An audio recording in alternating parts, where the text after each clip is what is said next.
రహస్య ప్రార్థన రోడ్డెక్కిన కారణం ఏంటి తెలుసా? నీ బిడ్డలమయ్యిండి కూడా మేము వేరుబాటు జీవితం సాధన చేయట్లేదు, మేము ప్రత్యేకంగా బతకట్లేదు, అందరిలాగానే బతికేస్తున్నాం. ఒక ప్రతిష్ట లేదు, ఒక పరిశుద్ధత లేదు, ఒక వైరాగ్యము లేదు, ఒక ఉపేక్ష లేదు, ఒక సమర్పణ లేదు.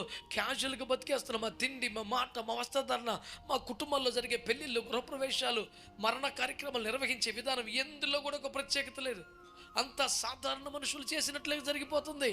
ఇలా జరగకూడదు కదా. నీ కొరకు ప్రత్యేకమైన వాళ్ళంగా బ్రతకాలి కదా.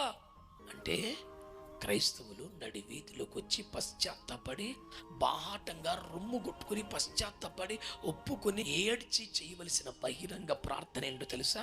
ఈ రోజు మొదలుకొని నీకు ప్రతిష్ఠితులంగా జీవిస్తాం, ఒక సమర్పణలో బ్రతుకుతాం, ఒక ప్రత్యేకంగా బ్రతుకుతాం, వేరుబాటు జీవితాన్ని సాధన చేస్తాం అని తీర్మానము మోకాళ్ళ మీద కన్నీళ్లతో చేయడానికి రోడ్డెక్కించాడు దేవుడు.